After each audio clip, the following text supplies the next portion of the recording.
themselves. So what is Netflix doing? They're putting up a warning along the lines of, if you are silly enough to actually put a blindfold on, you are silly enough to, yes, get hurt. Black Mirror, I should say Netflix, released Black Mirror Bandersnatch, which is an amazing new approach to interactive television. And this was something that I had seen like little bits and pieces. And yes, December 28th, they announced it and released it immediately.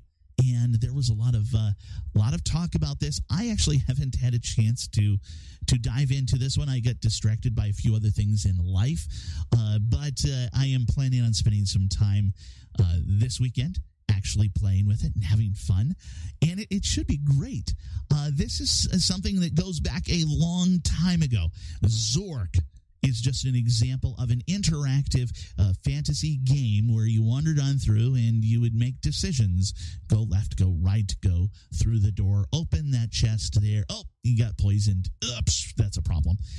Netflix is also going to be doing something very interesting with this because they now have something already put together which they can repeat over and over again, and they can provide interactive television to the masses. I don't know that anybody else has a delivery system like that. Now, moving on, iPhone or Apple has a few different problems going on. Netflix, they kind of had fun by ending in-app subscriptions with the Netflix app. That means that Apple is no longer going to get a third of the Netflix subscriptions that come through iPhones. That is, they're basically kicking people over to the Netflix main site to take care of things, which is perfectly fine. Apple also has been suffering this past week. They made a few announcements, and part of those announcements, their big news happens to be that their latest quarterly earnings report is, well, they're struggling. They have had some serious problems with sales in Asia. They've had some serious problems with people spending $1,000 on a brand new base model of one of their phones. And this is an ongoing thing. They've kind of priced themselves at the high end of their market. So I'm not sure how well this is going to go over for them. A lot of people have been pushing back. And yes, it turns out that Apple has dropped a distinct amount in the last 12 months. So are they done for? No, I don't think so. Do they need to come up with some new innovations? Yes, I do believe that. And somebody did use their smartphone, their iPhone, to find their stolen car. Yeah, that's right. They used their Apple iPhone that was issued by the office to track down where the car went. Yeah, they just dropped the phone there, and the guy drove off. So yeah, it's a GPS system. It's easy enough to use, and that's great. It's exciting. A patient received a 3D printed rib implant, and this is something that's brand new. And yet we've been seeing a lot of these different 3D printing innovations coming along. This is an exciting item. We're going to see a lot of different advances coming along here. One of the traditional implants for any kind of bone replacement is titanium. It's very expensive, and our ribs typically have some flex to them. And that flex doesn't come in titanium. So it's not an ideal material for replacing the ribs. It is for some other bones. But in this case, they used nylon 680, which is just a particular chemical thing, which they can 3D print. And we're going to be seeing a lot more of these. That'll be exciting. Along the 3D printed news, a gentleman by the name of Cody Wilson, we've actually had him on. He has, not only was he arrested, he actually now has been indicted for, doing something which he shouldn't have done. And And, it's unfortunate. He was the guy who 3D printed a gun. Yes, he came up with a 3D printed gun. And, we're going to be following this as this continues, but I think this is pretty much end of story for him, as well as Defense Distributed. We'll find out. We'll be following it as well. A Florida man stumbled upon the biggest prime number. He had an i5 CPU, so an Intel 5 processor, and we're talking 4th generation. He just ran this for about 12 days and found a prime number. That's awesome. This is Benjamin Rockwell. You're listening to Computer Talk Radio. I'm going to tell you next why I'm not going to CES this year. But am I going next year? We'll find out in a moment.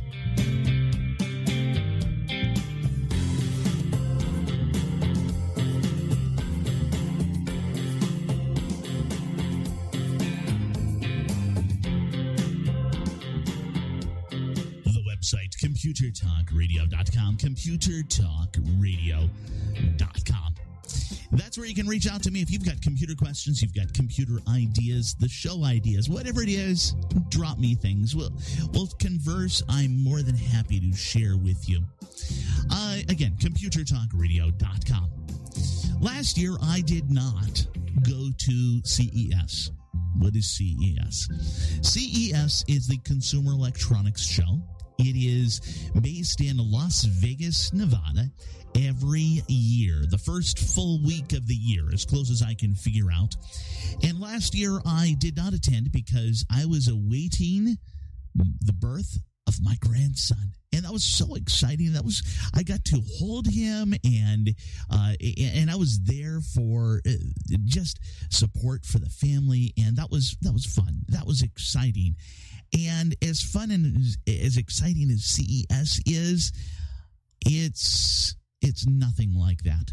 This year, it's my 30th wedding anniversary this coming week, and I have been just enjoying life throughout all of these years. Julie is a wonderful supporter of me and my addiction to technology, my fervent obsession with it. There have been, along the way, some threats of like lighting up skis and rolling bowling balls down those skis directly into my monitor and other things like that. But she has tamed herself after figuring out that, yes, I make a tidy sum of money by, yes, being a nerd.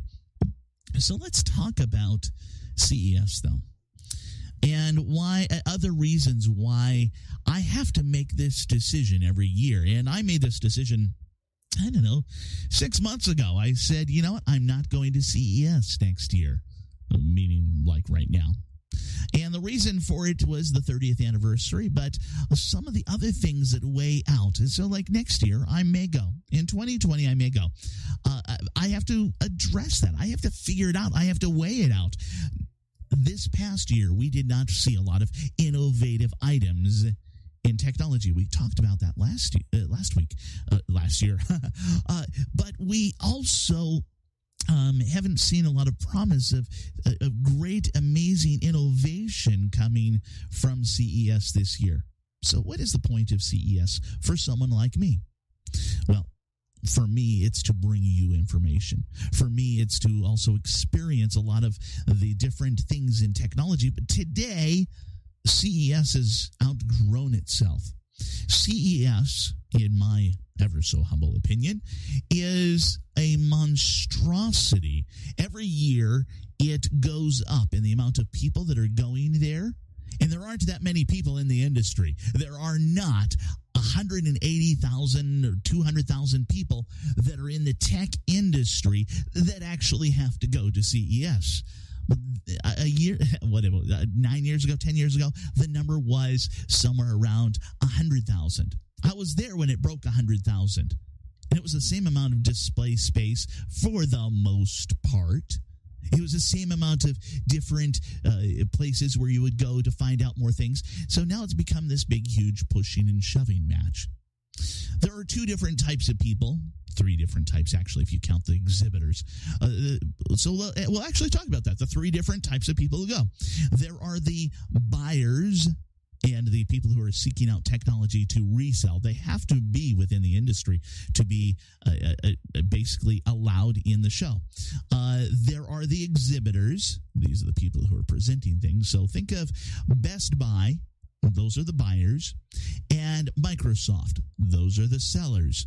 And then, yes, there's the 6,000 or so media folk. However, they have, over the years, started to allow people to show up to CES with whatever kind of identification they have. If you have a business card of some kind that remotely sounds like you could be involved in the field of cars or computers or hardware or software or home automation or drones or gaming or you get the idea. It goes on and on and on. There are so many different things to see, so many different ways that you can say, yes, I'm part of the industry. Of course I am. And you get in for whatever it is, $100. You get to see all kinds of amazing things. Unfortunately, some of those things are the same things every year. Or some of those things are things like Eureka Park.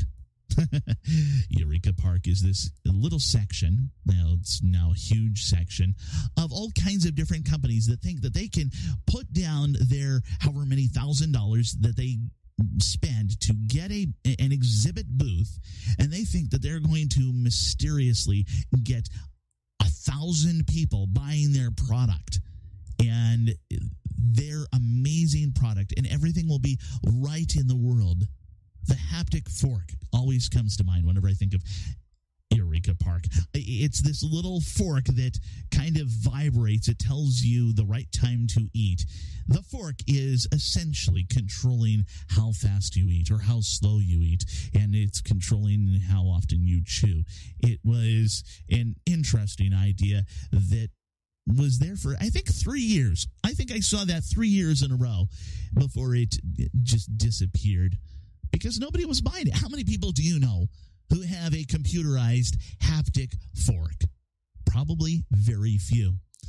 Yes, there are things that show up there, but now it's become a car show. A bunch of different, the top 20 car manufacturers are all represented there, and they have been for the last 3 years or so. The various people involved with any kind of drone, any kind of 3D printing, any kind of home automation, any kind of iPhone or Apple items, they're there. Notable people who are absent, Microsoft. That's about it. Everybody else pretty much shows up there. Intel has a booth there. Big, huge, giant booth. AMD, the competitor, also has a bunch of space there.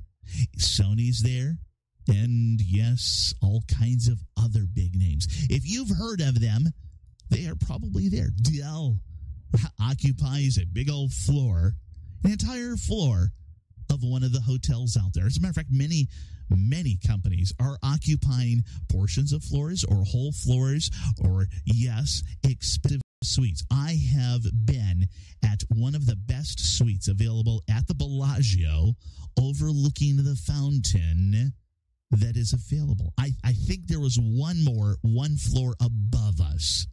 And that was an amazing view. And it was wonderful to be there. However, that was just one company there. And there are tons of companies that are vying for this. And yes, we're all paying for that luxury. We're all paying for that amazing thing. So when I go to CES, I have to make a decision at lunchtime. Do I get the press lunch? Which, yeah, they do provide us with a lunch. We're the only people who get free lunch. It's a kind of a soggy sandwich.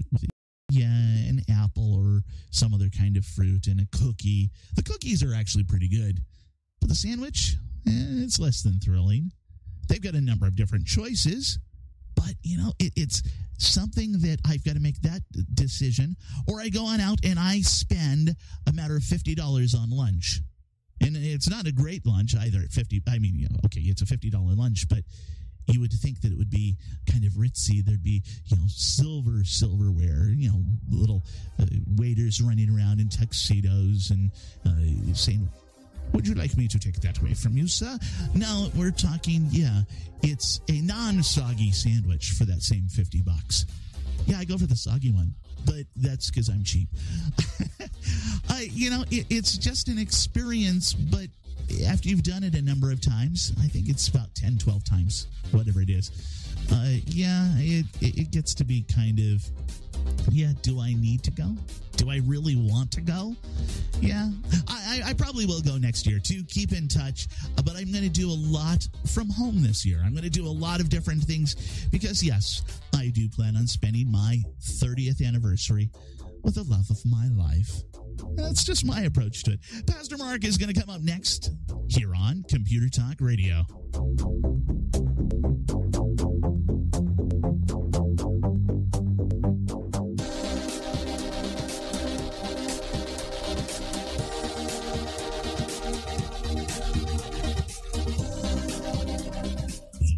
ComputerTalkRadio.com, ComputerTalkRadio.com. That's where you can reach us. Any ideas that you have for us, anything that you think we should be covering here, we welcome it. Scroll down to where it says contact us, and we will get back with you.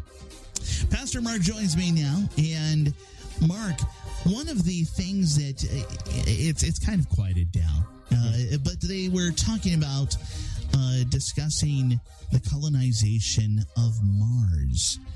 And, okay, we should note that Mark is, he's also somewhat of a nerd. Yes. And he's also a pastor. I think this is my personal view, but I want to get more of a theological point of view. I think we should be striving to explore. Mm-hmm. I think that the idea of us going to Mars is an admirable one. Mm-hmm. Just like when we went to the moon, we had all kinds of advancements that came along for us here. Right. Just regular, technology advances that were quite amazing. I mean, Tang. Who can have breakfast without Tang? No. I can easily. All right, fair enough. What about moving on to places like Mars and the moon and asteroids and wherever else in our solar system? What goes through your mind from that? I'm sure I know from the nerd. Actually, we'll start with the nerd point of view. Sure. Yes. Personally, I like living real close to a Del Taco. I don't know if Mars is right for me. I'm sure they'll have one there. They will. Oh, well, then now we can think about this. Yeah. They're going to go wherever there are people. Right? Will I be like John Connor, where I have like super strength and can jump really high and stuff? Because now I'm really in. There you go. As a nerd, I've been following the rovers, for as long as I can remember, for the most part. I think it's fantastic, and I'm still rooting for Curiosity to get back on its feet. Wheels. Yeah, exactly.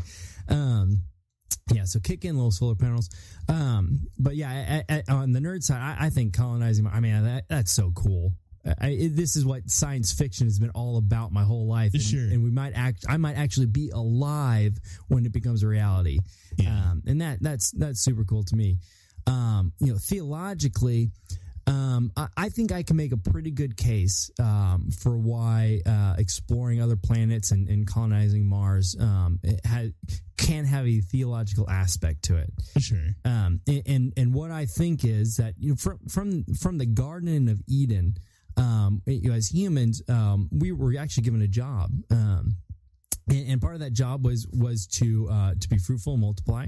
Part of that job was to cultivate the world on the earth.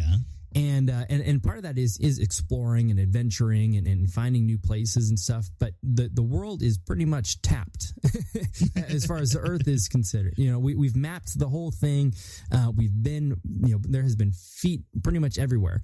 And so it kind of feels like that space kind of is that final frontier for us. That the West has been moved into, and we've kind of made the Earth our home. Yeah, and it's been cultivated, and so why not chance going out and adventuring? I think part of being made in God's image is this curiosity and this desire to go out and see and experience.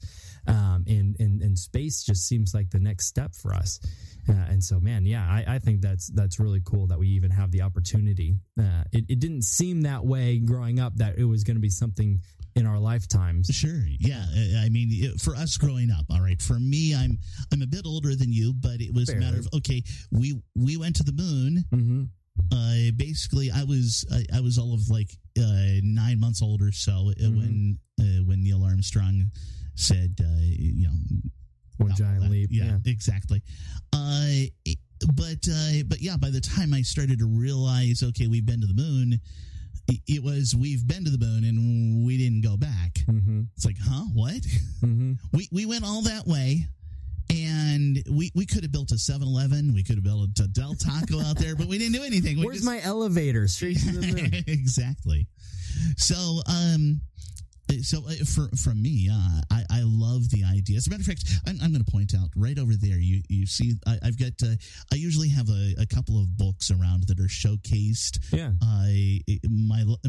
My bookshelf is actually in another room, but here in my office, one of the showcase books is The Martian. It's true. It's there. Yeah. Yeah. I mean, gosh, I grew up on Star Wars. Like the idea of being able to get into a fighter jet and fly into space at light speed. Yes, I mean, bring it on. Yes, exactly. So, do you want to blow up the Death Star? I would love for someone to blow up the Death Star. It represents so much evil. Let's do it. Yeah. Yeah. I don't know if I have the ability to be able to get through that little exhaust port, but man, sure, I would try. Yeah. So someone, I can't remember, it was one of the huge bigwigs. I don't remember if it was Bezos or Branson or somebody. This was, I don't know, maybe a month or so ago, talked about he foresees what was it, 100 billion people in our solar system. And he was referring to the solar system spread out throughout. He better be, because there's not enough square footage here. Yeah, there is that problem. Yeah. Yeah, I mean, gosh, it really is. It's bringing Star Trek to life, right? I mean, the idea of colonizing the galaxy. I mean, we're going to have to work on terraforming. I think that's going to be our next step. We have to make these planets hospitable for life, because Mars really isn't. For the adventurers that are even considering going there, that's not going to be an easy feat whatsoever. Mm-hmm. So God bless them. Yeah, I'm personally looking forward to after I'm done here with this world and moving on and going out and seeing the rest of the universe. Yeah. And I hope that's going to be one of our abilities. Afterwards, hey, Abba Father, show me the I don't know why all of the constellations, not constellations, but the Oort cloud. Can I see that right now? Mm-hmm. And boom, there I am. Yeah, wouldn't that be incredible? Wow, this is big. Cool. This is Benjamin Rockwell, and that's Pastor Mark. You're listening to Computer Talk Radio. I'll be back with more in just a moment.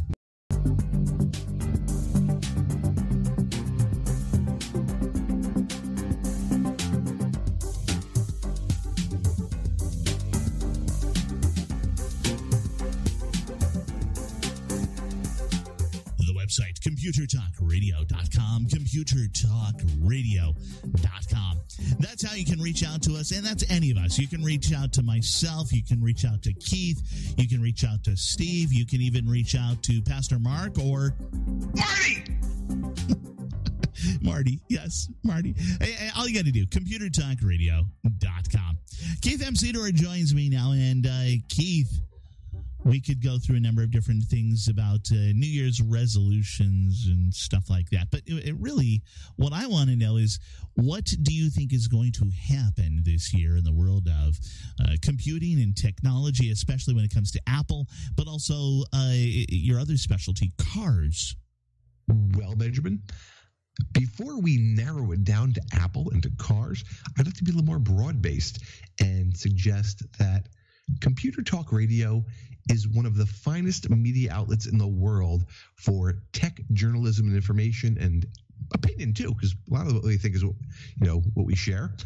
And one of my goals for us is to get into the ears of more listeners, and I think we can do that.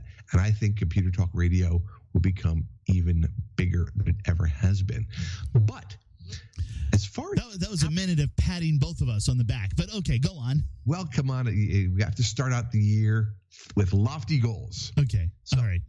And as far as lofty goals are concerned, I think that this is going to be a very interesting year for the Mac user, especially for the pro Apple users, because it used to be that Apple had a really cool tower that you could load up with all kinds of drives. It was truly a professional machine. That was the Mac Pro tower. Yeah. And they replaced it with a really cool looking cylinder that was not very expandable. It was a gorgeous piece of artwork to sit on your desk, but it was not all that. And Apple neglected it for many years. And they were originally supposed to replace it with a more modular device that was promised in 2018. That never came. And by the middle of this year, they started talking about how 2019 would be the year that Apple introduces this new replacement for the Mac Pro cylinder, which is some type of modular thing, which is supposed to be infinitely more upgradable and expandable than previous professional offerings have been. And having seen what they've done with some of the laptops for this year, I'm hopeful and encouraged and enthused that Apple will make good on their promise to do just that. What do you think is going to happen? Do you think we're going to get a refresh on the iPad mini? That is very likely, because we did not see that for Christmas this year. Yeah, we haven't. When was the last time they did the refresh on that? That was a while back, wasn't it? That was probably, that was the iPad mini 4.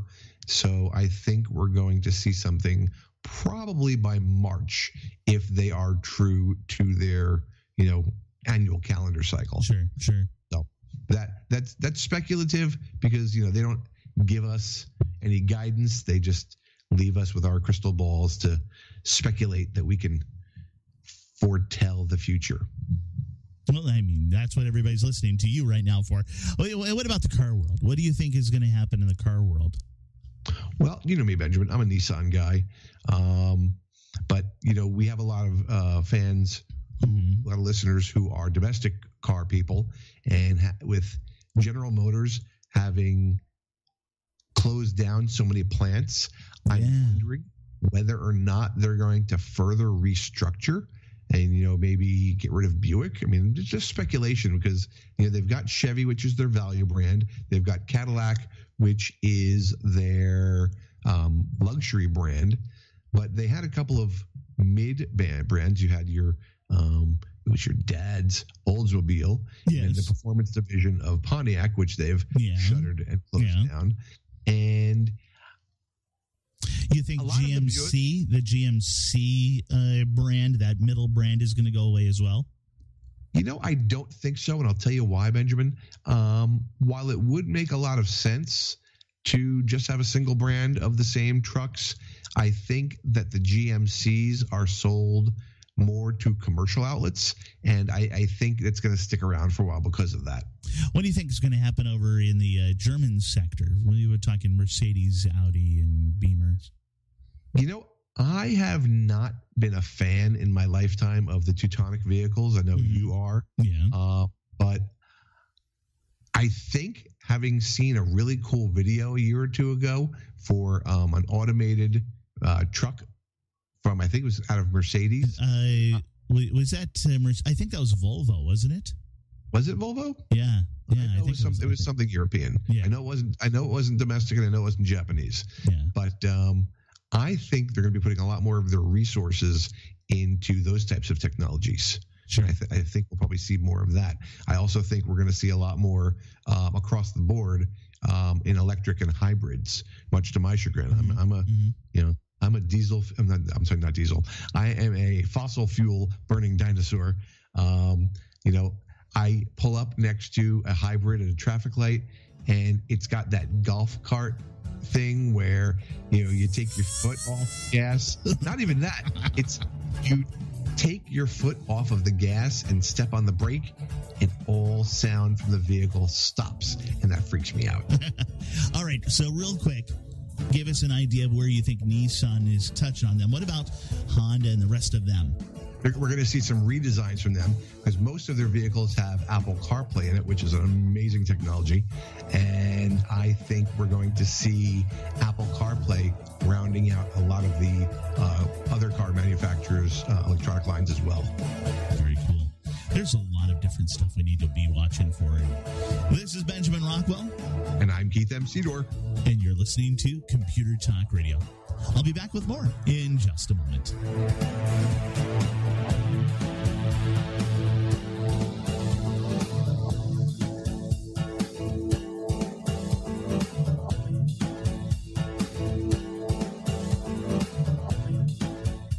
Questions all the time from a variety of different sources. So this one comes in, and this is kind of actually an interesting experiment and thought for me. Is it possible for a normal person to have a computer with 128 gigabytes of RAM? Yes. Whoa. Yes, 128 gigs of RAM. This is actually available in a laptop. I went down a particular road and I started looking at the idea of this based off of this question. Now, the big question you have to ask yourself is, why would you want it? The next question is, do you have a deep enough budget? So there's an answer to both of those. If you are into 3D rendering, so you're doing stuff like you want to set up your own animated movie, you're going to do CGI, you're going to do something that rivals what is being put out by Disney. You want to put out the next Toy Story or something like that. Or you're doing CAD work, computer assisted drafting. You want all kinds of detail because you are going to be architecting a big, huge high-rise building or something. I don't know. Video editing. There are other higher-end items. And some of these software packages that are involved in these fields will chew up every bit of RAM that you throw at them. The larger the render job, the more RAM you'll want. The larger the building that you are designing, the more RAM you're going to want. You may have another idea for specialty items that need to reside in memory full-time, or you may have cool ideas for increasing the speed on your computer, whatever it is. It doesn't matter. It's a lot of money. We're talking a big, huge chunk of change.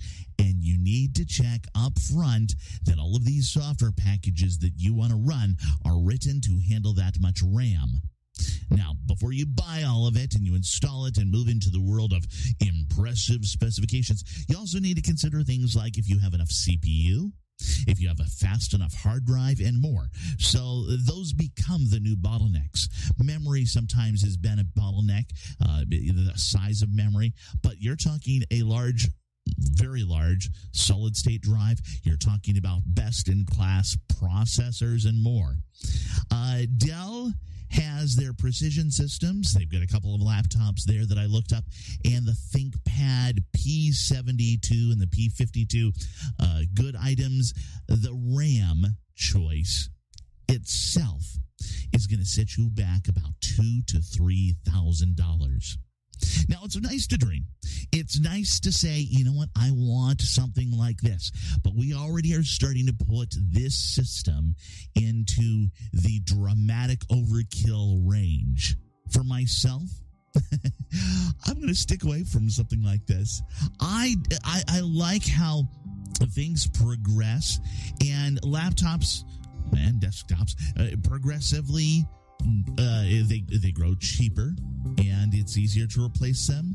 And right now, the amount of money that it's going to take in just 6 months to buy one of these systems, or a year, is going to be cut in half. So you might wait just a little while longer. This is Benjamin Rockwell. You're listening to Computer Talk Radio.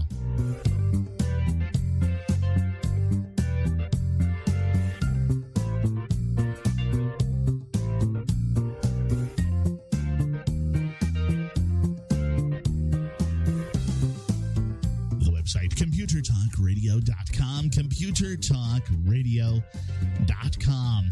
That's where you can reach me. Scroll down to where it says contact us. Yeah, you can reach any of us. If you send one of those messages in, yes, I will spy on it. I will go, oh, that's actually for Marty Winston, and I will forward it on to him. Marty Winston joins me now. And Marty, we're here. We're at the beginning of the year. And, Happy New Year, Ben. Yeah, Happy New Year as well. Yeah.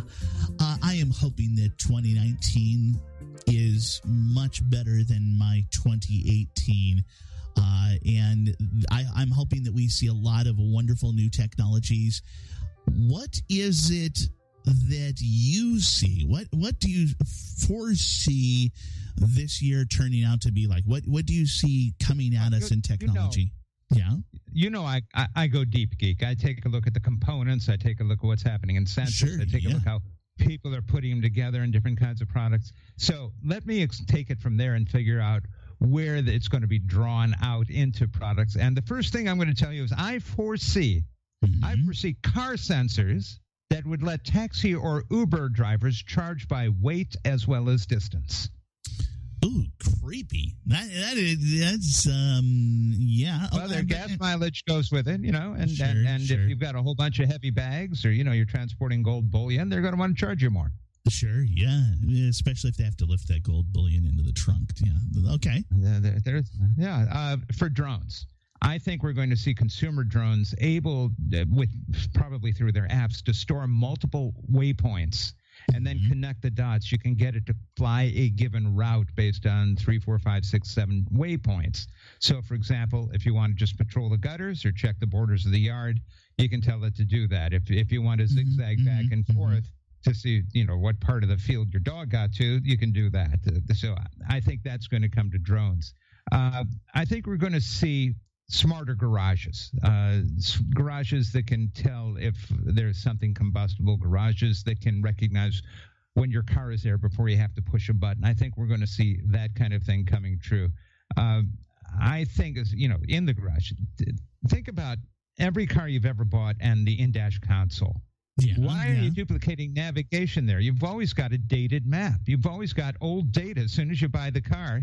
Why not let the car in-dash unit simply be an extension of your phone? So you want to route on Google Maps, it shows on the dashboard in the car. Sure. We have that with CarPlay and Android Play, to some extent, but it's not yet integrated, and it's not yet. I see what you're saying. So it's becoming more seamless. Useful. It has to be seamless, is what you're saying. Yes. Yeah. And bring in weather and bring in other factors. And if somebody wants to Skype you or picture phone you, let them do it, although maybe there's a content filter, so it doesn't always show you the picture. I don't know. I think